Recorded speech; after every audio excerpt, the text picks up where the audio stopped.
નમસ્કાર. Oxford school of science Amreli, ધોરણ 12 અને વિષય સંસ્કૃત. એમાં 14મો પાઠ છે વિવાહ સંસ્કાર. બરાબર. જોઈએ વિષય પ્રવેશ શું આવે છે. ભારતીય પ્રાચીન જીવન પદ્ધતિમાં 16 સંસ્કારની પરંપરા પ્રચલિત છે. એવી માન્યતા છે કે પ્રત્યેક માણસ જન્મની સાથે કેટલાક ગુણો લઈને આવે છે. એ જન્મજાત ગુણોની જાળવણી કરવી જોઈએ. વળી એની સાથે સાથે બીજા આવશ્યક અનેક ગુણોનું માણસમાં સ્થાપન પણ થવું જોઈએ. આ માટેની યોજના તરીકે આ 16 સંસ્કારોનું પ્રચલન સાર્વજનિક રીતે કરવામાં આવ્યું છે. અત્યારે આ બધા સંસ્કારોમાંથી કેટલાક સાર્વજનિક રહ્યા છે, કેટલાક અમુક પરિવાર સુધી સીમિત થઈ ગયા છે. કેટલાક સાર્વજનિક રહેલા સંસ્કારોમાં સૌથી પ્રથમ ક્રમાંકે વિવાહ સંસ્કાર છે. વિવાહ સંસ્કાર અંતર્ગત અનેક વિધિઓ કરવાના થતા હોય છે. વિવાહ સંસ્કારમાં જે વિધિઓ થતા હોય છે તે વિધિઓનો આધાર કલ્પશાસ્ત્ર છે. આ અગત્યની માહિતી કે વિવાહ સંસ્કાર જે છે એની વિધિઓ કેના ઉપર આધારિત છે તો કે કલ્પશાસ્ત્ર. વૈદિક સાહિત્યમાં વેદાંગ તરીકે પ્રસિદ્ધ 6 શાસ્ત્રોમાં આ કલ્પશાસ્ત્રનો સમાવેશ થાય છે. આ કલ્પશાસ્ત્ર વળી ધર્મસૂત્ર, શોધસૂત્ર, ગૃહ્યસૂત્ર અને શલ્વસૂત્ર એમ 4 ભાગમાં વહેંચાયેલું છે. તેમાંથી મુખ્યત્વે ગૃહ્યસૂત્રના આધારે આ વિવાહ વગેરે સંસ્કારોનો વિધિ નક્કી થયો છે. આ વિધિમાં પરિક્રમા અને સપ્તપદી મુખ્ય છે. જો આપણા પાઠમાં 2 શબ્દો જે છે એ કેન્દ્ર સ્થાને રહેશે. ક્યાં તો કે પરિક્રમા અને સપ્તપદી. અહીં યજમાન અને પુરોહિતના કલ્પિત સંવાદમાં આ 2 વિધિ ભાગોની પાછળ રહેલા ઉપદેશોનો પરિચય કરાવવાના લક્ષ્યની સાથે સંસ્કૃત સંવાદ કળાને શીખવવાનું પણ લક્ષ્ય રાખવામાં આવ્યું છે. સંસ્કૃત સંભાષણને પણ આમાં મહત્વ આપેલું છે. આગળ જો પ્રદક્ષિણા વિધિમાં ક્યારેક વર અને ક્યારેક કન્યા નેતૃત્વ લે છે અને આગળ ચાલવાની ભૂમિકા અદા કરે છે.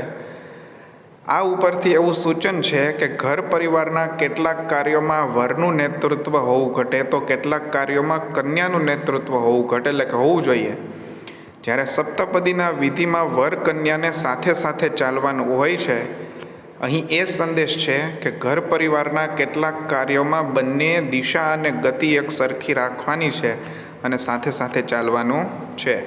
આમ આ બંને વિધિઓમાં ગૃહસ્થિના પરિપાલનમાં મહત્વની શિક્ષા આપવામાં આવી છે. જો પાઠમાં મુખ્ય કેન્દ્ર સ્થાને શું આવશે તો કે વિવાહ સંસ્કાર છે. બરાબર. એમાં શું છે તો કે એક તો 4 ફેરા જે લેવામાં આવે છે એટલે કે પ્રદક્ષિણા, અને બીજું કે જે વૈદિક વિવાહ વિધિનો આત્મા છે સપ્તપદી, એના વિશે આપેલું છે. બરાબર. યજમાન અને પુરોહિત વચ્ચે સંવાદ થાય છે ત્યારે યજમાન પુરોહિતને પૂછે છે કે આ પ્રદક્ષિણા શું છે. પાઠનું કથાવસ્તુ જુઓ તો શું આવશે તો કે યજમાન પુરોહિતને પૂછશે. યજમાન એટલે કે જે કર્મકાંડ વગેરે કરાવે છે તે પોતાના ઘરે જે હોય છે તે યજમાન, અને કર્મકાંડ વગેરે જે કરે છે એને શું કહેવાય? પુરોહિત. એટલે યજમાન એવો પ્રશ્ન કરશે કે આ પ્રદક્ષિણા શું છે, ત્યારે પુરોહિત જવાબ આપશે કે અગ્નિની ચારે બાજુ ચાલવું ને, અથવા તો કોઈ પદાર્થની ચારે બાજુ ફરવું, તે પ્રદક્ષિણા છે. એટલે યજમાન કહે છે કે આ વિશિષ્ટ ક્રિયા છે શું, ત્યારે પુરોહિત જવાબ આપે છે કે અગ્નિની ચારે બાજુ 4 વાર ફરો. બરાબર. એ પ્રદક્ષિણા નામથી પ્રસિદ્ધ છે. એટલે યજમાન જણાવે છે કે પ્રદક્ષિણા સમયે યજમાન પ્રશ્ન કરે છે ફરી પાછું કે પ્રદક્ષિણા વખતે વધુ અને વર સાથે જ ચાલે છે કે આગળ પાછળ ચાલે છે. એટલે પુરોહિત જવાબ આપે છે કે મોટા ભાગે તો પહેલી 3 પ્રદક્ષિણા હોય ને એમાં કન્યા પહેલાં ચાલે છે અને એની પાછળ વર ચાલે છે, અને અંતિમ પ્રદક્ષિણા પહેલાં વર ચાલે છે અને પાછળ કન્યા ચાલે છે. એટલે યજમાન પ્રશ્ન કરશે કે આવી રીતના આગળ પાછળ ચાલવાનું શું કારણ છે. એટલે પુરોહિત જવાબ આપે છે કે એનાથી 2 કર્મોનો બોધ થાય. પહેલા 3 ફેરામાં કન્યા આગળ હોય ને, એ 3 જે છે એ સુશીલ એટલે કે સદગુણી અને સૌજન્યશીલ ધર્મપત્નીના માર્ગદર્શનમાં સંપન્ન થાય કેટલાક કાર્યો એ જરૂરી છે. એ એક કર્તવ્યનો બોધ થાય છે. અને બીજું કર્તવ્યનો બોધ કયો છે તો કે જીવનના પાછલા ભાગમાં પરાર્ધમાં પુરુષના માર્ગદર્શનની જરૂર હોય છે. તેથી ચોથા ફેરામાં કોણ આગળ ચાલશે? પુરુષ આગળ ચાલશે. એટલે યજમાન ફરી પાછો પ્રશ્ન કરશે કે હે મહારાજ, મેં એવું સાંભળ્યું છે કે ધર્મ અર્થ કામ અને મોક્ષમાં ધર્મ અર્થ કામ અને મોક્ષ એ 4 પુરુષાર્થો છે. તેના શરૂઆતના 3 પુરુષાર્થોમાં કન્યાનું નેતૃત્વ અને ચોથા મોક્ષ નામના પુરુષાર્થમાં વરનું નેતૃત્વ હોય છે. એટલે પુરોહિત કહે છે કે હા, એ વાત પણ સાચી છે. યજમાન કહે છે કેટલાક તો એવું કહે છે કે પ્રદક્ષિણા 7 હોય છે. એટલે પુરોહિત જવાબ આપશે કે ના, પ્રદક્ષિણા તો 4 જ હોય છે. 7ની સંખ્યામાં તો સપ્તપદી નામનો એક વિવાહ વિધિનો રિવાજ છે. એટલે યજમાન જણાવે છે કે આ સપ્તપદી શું છે? એટલે પુરોહિત કહે છે કે 7 પગલાઓનો સમૂહ જે છે એ સપ્તપદી કહેવાય છે. આમાં વર અને વધુ જે છે સપ્તપદીમાં એ જગત વ્યાપક ઈશ્વરની અને દેવતાઓના પ્રતિનિધિત્વ અગ્નિની અને સમાજની સમક્ષ સમાન ગતિ અને સમાન દિશાથી એક સાથે ચાલે છે. 7 પગલાં ચાલે છે. એટલે યજમાન કહે છે કે આ સપ્તપદીનું તાત્પર્ય શું છે? એટલે પુરોહિત જણાવશે કે વિવાહ વિધિથી, આ સપ્તપદી વિવાહ વિધિથી વર અને વધુ છે એ આત્માની એકતા સાધે છે. યજમાન ફરી પાછો પ્રશ્ન કરે છે કે ગૃહસ્થાશ્રમનું લક્ષ્ય શું છે? એટલે પુરોહિત કહે છે કે જે વિવાહ વિધિમાં સપ્તપદીમાં જે 7 પગલાં હોય છે એ દરેક 7 પગલામાં એક લક્ષ્યનું સૂચન થાય છે. એમાં પહેલું લક્ષ્ય અન્ન આદિ વગેરે ઐશ્વર્ય, બળ, ધન વગેરે ઉન્નતિ, સુખ, સહાયક પશુની પ્રાપ્તિ, વિવિધ ઋતુઓમાં સુખની પ્રાપ્તિ અને બધા પ્રાણીઓની મિત્રતા, આ 7 લક્ષ્યો હોય છે. યજમાન કહે છે પુરોહિતને કે હે મહારાજ, તમે મને સારી રીતે બોધ આપ્યો, હું તમારું અભિવાદન કરું છું. ત્યારે પુરોહિત યજમાનને આશીર્વાદ આપતા એમ કહે છે કે તમારું કલ્યાણ થાઓ, સ્વસ્તિ ભવત્ય એટલે કે તમારું કલ્યાણ થાઓ, અને સત્યઃ સંતો યજમાનસ્ય કામા એટલે કે યજમાનની બધી ઈચ્છાઓ છે એ ફળીભૂત થાઓ. બરાબર? આ પ્રમાણેનું કથા વસ્તુ આપણને 14મા પાઠમાંથી પ્રાપ્ત થશે. જોવો હવે ભાષાંતર કઈ રીતના થશે. યજમાન એવું કહે છે કે વિવાહ સંસ્કારે એટલે કે વિવાહ સંસ્કારમાં વિવિધાહા એટલે કે વિવિધ વિધયો ભવંતી એટલે વિધિઓ હોય છે. તત્ર તેમાં પ્રદક્ષિણા નામના એટલે કે પ્રદક્ષિણા નામનો પ્રસિદ્ધો એક વિધિ એટલે એક પ્રસિદ્ધ વિધિ છે. કિમ નામ પ્રદક્ષિણા ઇતિ, ખરેખર આ પ્રદક્ષિણા શું છે? ત્યારે પુરોહિત જવાબ આપે છે કે સામાન્યતઃ એટલે કે સામાન્ય રીતે પ્રદક્ષિણા શબ્દ એટલે કે પ્રદક્ષિણા શબ્દ કમ અપી એટલે કે કોઈક પદાર્થમ એટલે કે પદાર્થની પરિતઃ ચારે બાજુ ભ્રમણમ ફરવાનું સૂચવે છે. પરંતુ વિવાહ સંસ્કાર આદો એટલે વિવાહ સંસ્કાર વગેરેથી પ્રદક્ષિણા શબ્દનો એકા એટલે કે એક, વિશિષ્ટા એટલે કે વિશિષ્ટ, ક્રિયા એટલે કે ક્રિયાને સ્મૃતિપથમ આયનયતિ, સ્મૃતિપથમ એટલે કે સ્મરણ કરાવે છે. પ્રદક્ષિણા શબ્દ જે છે ને એ વિવાહ સંસ્કાર વગેરે વિધિમાં એક ક્રિયાનું સ્મરણ કરાવે છે. એટલે યજમાન કહે છે સા વિશિષ્ટા ક્રિયા કા એટલે કે તે વિશિષ્ટ ક્રિયા કઈ છે? એટલે પુરોહિત જવાબ આપે છે કે વિવાહ સંસ્કાર અવસરે એટલે વિવાહ સંસ્કાર અવસરે વધુવરો એટલે કે વધુ અને વર યજ્ઞના અગ્નિની પરિતઃ ચારે બાજુ એટલે કે ચોમેર, ચતુર્વારમ એટલે કે 4 વાર પરિક્રામતઃ ફરે છે. ઇયમ ક્રિયા એટલે કે આ ક્રિયા લોકે એટલે કે સંસારમાં પ્રદક્ષિણા ઇતિ નામના પ્રસિદ્ધા અસ્તિ એટલે પ્રદક્ષિણા એ નામથી પ્રસિદ્ધ છે.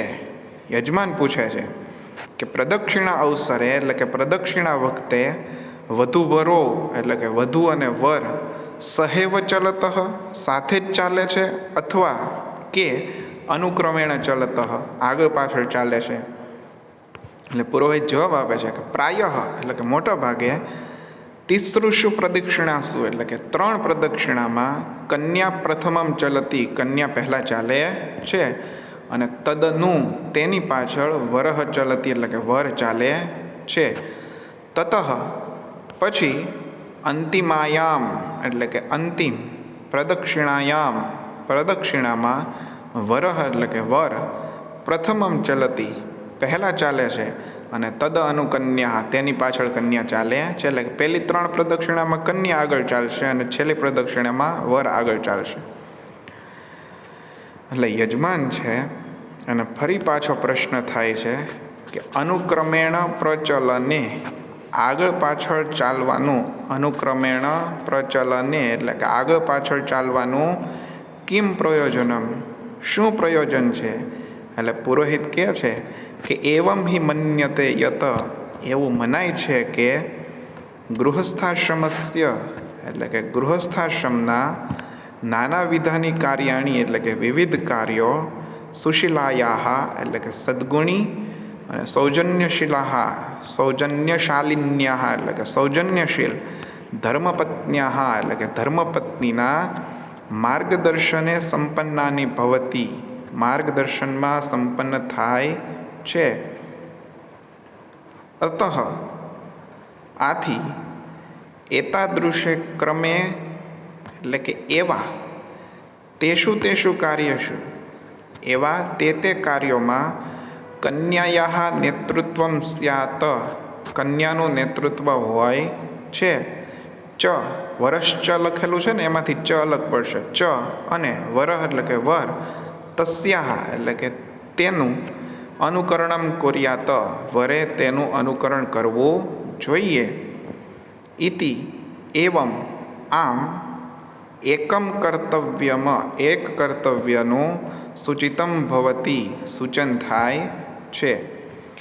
જીવનસ્ય પરાર્ધે એટલે કે જીવનના પાછલા ભાગમાં પુરુષસ્ય એટલે કે પુરુષના માર્ગદર્શન અપેક્ષિતમ ભવતી પુરુષના માર્ગદર્શનની જરૂરિયાત હોય છે.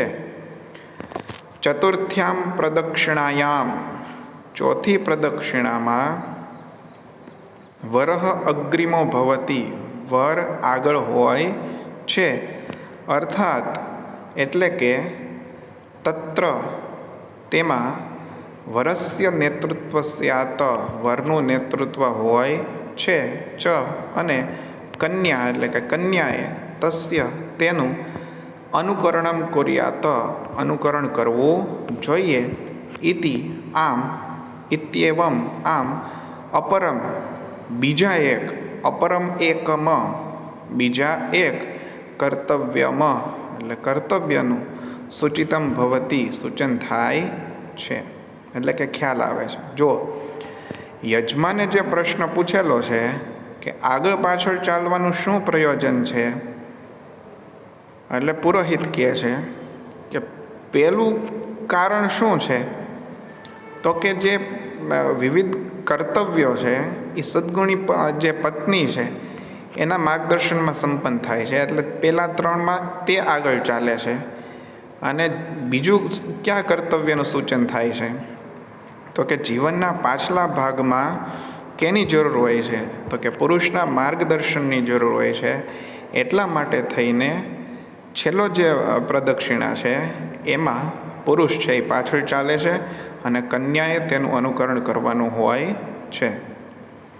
યજમાન એવું કહે છે કે ભો ભગવાન હે મહારાજ મયા એતત શ્રુતમ મેં એવું સાંભળ્યું છે યત કે ધર્મ અર્થ કામ મોક્ષાહ એટલે કે ધર્મ અર્થ કામ અને મોક્ષ ચતુર્વિધ પુરુષાર્થ સંતિ 4 પ્રકારના પુરુષાર્થો છે. તેષુ તેના પ્રારંભિકેશુ એટલે શરૂઆતના ત્રિષુ એટલે કે 3 પુરુષાર્થોમાં કન્યાયાહ નેતૃત્વમ ભવતી કન્યાનું નેતૃત્વ હોય છે. ચ અને ચતુર્થે ચોથા મોક્ષ નામકે પુરુષાર્થે મોક્ષ નામના પુરુષાર્થમાં વરસ્ય ઇતિ એટલે કે વરનું નેતૃત્વ હોય છે. એટલે પુરોહિત કહે છે કે આમ એટલે કે હા એતદપી સત્યમ અસ્તિ આ પણ સાચું જ છે. શું સાચું છે?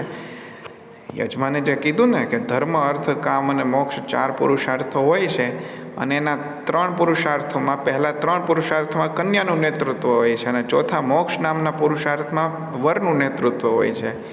એટલે પુરોહિત જણાવે છે કે હા, આ વાત પણ સાચી છે. એટલે યજમાન ફરી પાછો પ્રશ્ન કરશે. શું પ્રશ્ન કરશે? કે કેચન કથયંતી યત, કેચન કથયંતી યત, કેટલાક કહે છે કે પ્રદક્ષિણા સપ્ત ભવંતી ઇતિ, પ્રદક્ષિણા 7 હોય છે. કેટલાક એવું કહે છે કે પ્રદક્ષિણા 7 હોય છે. એટલે પુરોહિત સમજાવે છે યજમાનને કે વિવાહ સંસ્કારે, એટલે કે વિવાહ સંસ્કારમાં પ્રદક્ષિણા તું, એટલે પ્રદક્ષિણા તો ચતસ્ત્ર એવ ભવંતી, 4 જ હોય છે. સપ્ત સંખ્યા તું, 7ની સંખ્યા તો સપ્તપદી નામકેન, સપ્તપદી નામના, એકેન એટલે કે એક, અન્યેન બીજા, વિધિના સહ સંબંધા અસ્તિ, વિધિ સાથે સંબંધિત છે. પુરોહિત સમજાવે છે યજમાનને કે ભાઈ પ્રદક્ષિણા તો 4 જ હોય છે, પણ સપ્તપદી છે એ તો બીજા એક વિવાહ વિધિ છે એની સાથે સંબંધિત છે. એટલે યજમાન જણાવે છે કે કિમ ઇદમ સપ્તપદી ઇતિ, આ ખરેખર સપ્તપદી છે શું? એટલે પુરોહિત જવાબ આપશે કે સપ્તાનામ પદાનામ સમાહારઃ, 7 પગલાઓનો સમૂહ સપ્તપદી, સપ્તપદી કહેવાય છે. અને ઇયમ સપ્તપદી એટલે કે આ સપ્તપદી છે એ વૈદિકસ્ય વિવાહ વિધે આત્મા, વૈદિક વિવાહ વિધિનો આત્મા છે. યજમાન જણાવે છે કે અસ્મિન વિધો કિમ ભવતી, યજમાન પ્રશ્ન પૂછે છે કે આ તમે એમ કહો છો કે વૈદિક વિવાહ વિધિ હોય છે સપ્તપદી, તો આ સપ્તપદી જે વૈદિક વિવાહ વિધિ છે એમાં હોય છે શું? એટલે પુરોહિત જવાબ આપે છે કે અસ્મિન વિધો એટલે કે આ વિધિમાં વધુ વરો એટલે કે વધુ અને વર, જગત વ્યાપકસ્ય એટલે કે જગત વ્યાપક, ઈશ્વરસ્ય ઈશ્વરની, દેવતાનામ એટલે કે દેવોના, પ્રતિનિધિ રૂપસ્ય પ્રતિનિધિ રૂપ, અગ્નેહ અગ્નિની, ચ અને સમાજસ્ય સમક્ષમ એટલે કે સમાજની સમક્ષ, એકસ્યામ દિશાયામ સમાન દિશામાં, સમાનયા ગત્યા એટલે કે સમાન ગતિથી, ચ સહભાવેન અને સહભાવથી, સપ્તપદાની ચલતઃ 7 પગલાં ચાલે છે. કેના વિશે સમજાવ્યું? સપ્તપદી વિશે સમજાવ્યું. એટલે યજમાન કહે છે કે અસ્ય કિમ તાત્પર્ય, આ સપ્તપદી જે વિવાહ વિધિ છે, વૈદિક વિવાહ વિધિ છે, અથવા તો આ 7 પગલાં ચાલવાનું તાત્પર્ય શું છે? એટલે પુરોહિત જણાવશે કે વિવાહેન વિધિના, વિવાહ વિધિથી, વધો એટલે કે વધુ, ચ અને વરસ્ય એટલે કે વર, આત્મનોહ એક્યમ સાધ્યતે, આત્માની એકતા સાધે છે.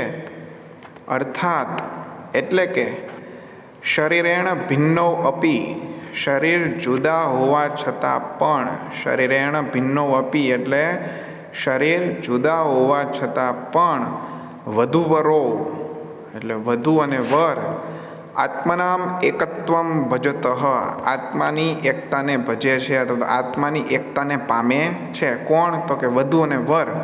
પુરોહિત સપ્તપદી સમજાવતા શું કહે છે કે આ સપ્તપદીનું તાત્પર્ય શું છે? તો કે વર અને વધુ એ શરીરથી ભલે જુદા હોય પણ આ સપ્તપદીના માધ્યમથી આત્માની એકતાને પામે છે. આત્મનઃ એક્યત્વાત, આત્માની એકતાથી, ઉભયોહો એટલે કે બંને એટલે કે વધુ અને વર, ગમનસ્ય દિશાની જવાની દિશા, શ્ચ ગતિ અને ગતિ, એમ સર્વત્ર બધામાં, સમાનતામ ભજતઃ સમાનતાને પામે છે. દિશાયાઃ સમાનતા અર્થાત, દિશાની સમાનતા એટલે કે વિચારસ્ય એકતા એટલે કે વિચારોની એકતા. જો દિશાની સમાનતા એટલે શું? એક દિશામાં ચાલુ જવું એમ નહીં, પણ દિશાની સમાનતા એટલે શું? તો કે વિચારસ્ય એકતા એટલે કે વિચારની સમાનતા. પછી ગતિની સમાનતા એટલે શું એ સમજાવે છે તો કે ગતેઃ સમાનતા અર્થાત, ગતેઃ સમાનતા અર્થાત, ગતિની સમાનતા એટલે કે ઉદ્યોગે સમાનમ સહભાગિત્વમ, કાર્યોમાં એક સમાન સહભાગીપણું. ઉદ્યોગ એટલે કે કાર્યમાં, સમાનમ સહભાગિત્વમ એટલે કે એક સમાન સહભાગીપણું. વધૂવરો, વધુ અને વર, યદા જ્યારે, સમાનમ એવ વિચારયતઃ સમાન રીતે વિચારે છે, ચ સમાનમ ઉદ્યોગમ કુરુતઃ એક સમાન કાર્યો કરે છે, તદા ત્યારે, તો એટલે કે તે બંને એટલે કોણ? વર અને વધુ. ગૃહસ્થાશ્રમના લક્ષ્યને અવશ્યમેવ પ્રાપ્નુતઃ ચોક્કસ પ્રાપ્ત કરે છે.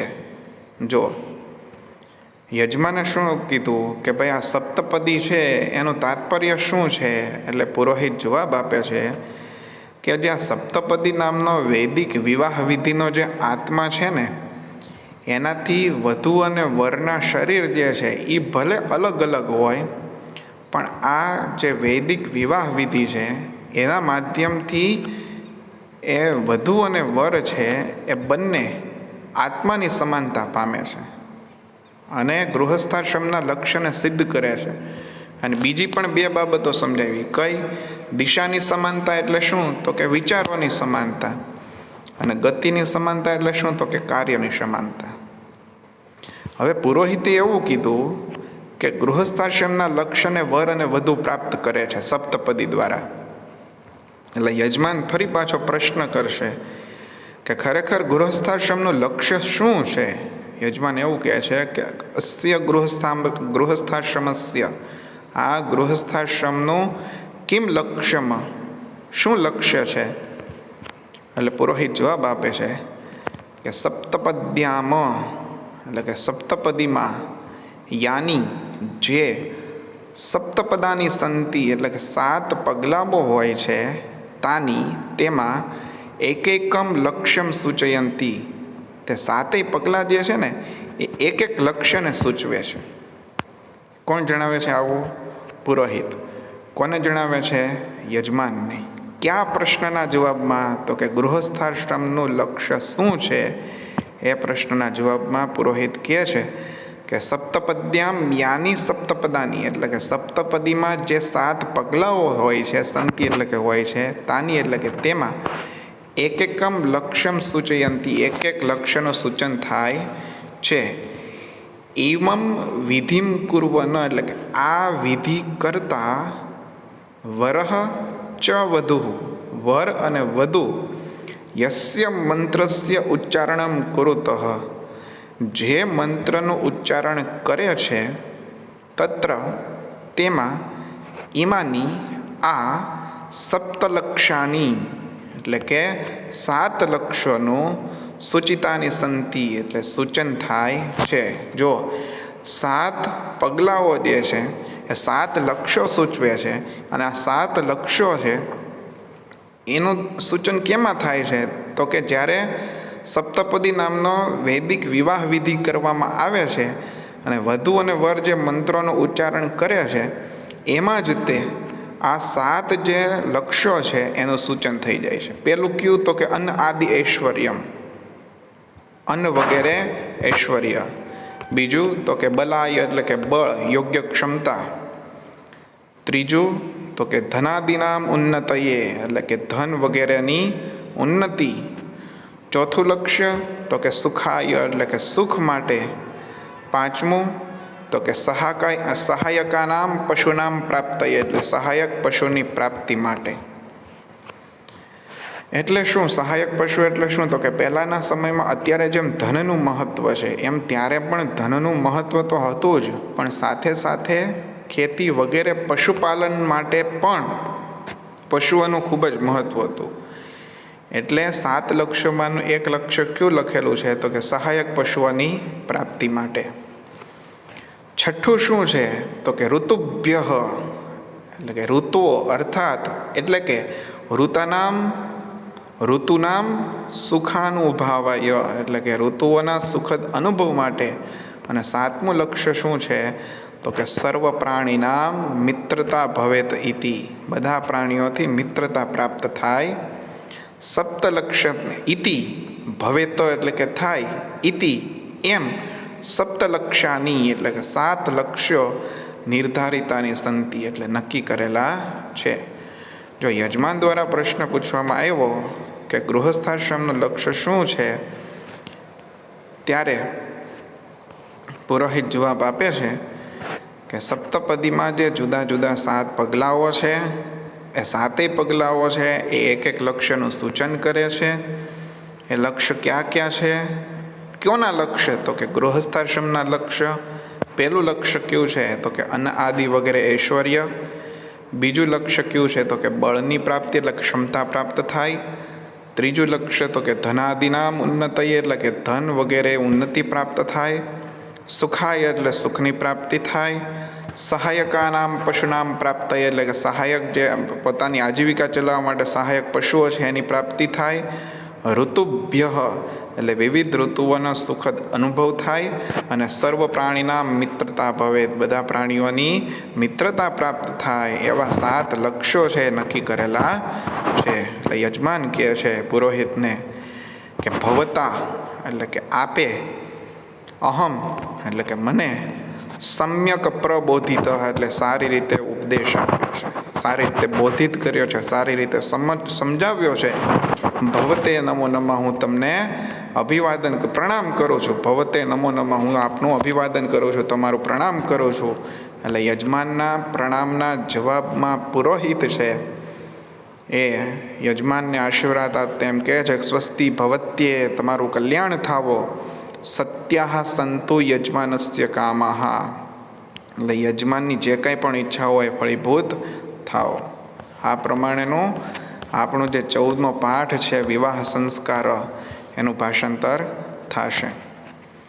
બરાબર, ખૂબ જ સહેલું ભાષાંતર થાય છે. પાઠની સાથે વિડીયો લેક્ચરની સાથે હું તમને PDF મટીરિયલ પણ મોકલીશ.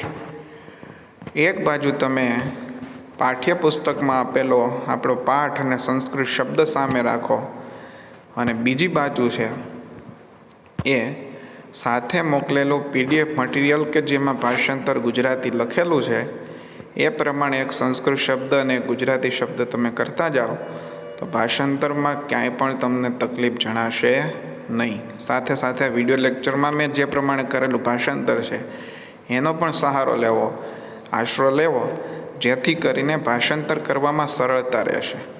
વિડીયો લેક્ચર જોશો એટલે તમને ખ્યાલ આવશે કે કયા કયા શબ્દો છે એ અન્વયમાં ફરે છે. જો કે આપણો આ પાઠ છે વિવાહ સંસ્કાર એ તો ખૂબ જ સહેલો છે, એમાં અન્વયમાં શબ્દો જે છે એ બહુ ઝાઝા ફરતા નથી. પણ અમુક પાઠ એવા હોય કે જેમાં અન્વય પ્રમાણે છે એ શબ્દો ફરતા હોય છે. બરાબર, તો આ શબ્દો જ્યારે ફરતા હોય, સંધિ જ્યારે છૂટી પડતી હોય, એવા સમયે વિડીયો લેક્ચરમાં જે ભાષાંતર કરાવેલું હોય છે એ તમે જોવો તો તમને ખ્યાલ આવશે કે ક્યાં સંધિ છૂટી પડે છે અને કયા શબ્દનું શું ભાષાંતર થાય છે. બરાબર, એટલે PDF મટીરિયલના આધારે તમે ભાષાંતર છે એ સમજી શકશો, વધારે એનો અભ્યાસ કરી શકશો. ઉપરાંત આપણે વિષય પ્રવેશ જોયો પાઠનો, પાઠનું કથાવસ્તુ જોયું અને પાઠનું ભાષાંતર જોયું. હવે કેટલાક વિદ્યાર્થીઓનો પ્રશ્ન એ આવે છે, સાહેબ સ્વાધ્યાય જે અમને આપેલું છે બરાબર, એ અમારે લખવું કે કેમ? તો સ્વાધ્યાયમાં તમે જુઓ તો વિકલ્પો આપેલા છે. પહેલો પ્રશ્ન. બીજો પ્રશ્ન છે એમાં સંસ્કૃત પ્રશ્નના સંસ્કૃતમાં જવાબ આપેલા છે. બરાબર, ત્રીજો પ્રશ્ન છે એમાં ગુજરાતી પ્રશ્નના ગુજરાતીમાં જવાબ છે. ચોથો પ્રશ્ન છે વિવરણાત્મક નોંધ, આપણને પરીક્ષામાં 1 માર્કમાં પૂછાય છે. પ્રદક્ષિણા એ શબ્દ સમજાવેલા છે, એ પૂછેલા છે આપણને. પાંચમો છે સમીક્ષાત્મક નોંધ લખો એટલે કે ટૂંકનોંધ લખો, એ પૂછેલું છે. અને છઠ્ઠો પ્રશ્ન છે સસંદર્ભ સમજાવો. 6 પ્રશ્નો આપેલા છે સ્વાધ્યાયમાં કુલ. બરાબર, હવે પ્રશ્ન એ છે કે સાહેબ સ્વાધ્યાય છે એ લખવું કે નહીં? તો મને મળેલી સૂચના છે એ અનુસાર તમારે સ્વાધ્યાય લખવાનો જો સમય રહે તો તમારે ચોક્કસપણે સ્વાધ્યાય લખવું, નોટબુક બનાવવી, પણ જે મુખ્ય વિષયોનો તમારે અભ્યાસ કરવાનો છે એમાં જો વધારે પડતો સમય તમે લઈ લો, એ વધારે પડતો સમય માગી લે, તો તમારે આ લખવાની જરૂર છે નહીં. બરાબર? ખ્યાલ આવ્યો? વાંચીને પણ તમે યાદ રાખી શકો છો. એટલે આ પ્રમાણેનો આપણો 14મો પાઠ થશે. બરાબર? કાંઈ પણ પ્રશ્ન હોય તો વ્યક્તિગત રીતે મારો સંપર્ક કરજો. બરાબર છે? નેક્સ્ટ વિડીયો લેક્ચરમાં મળશું. ધન્યવાદ.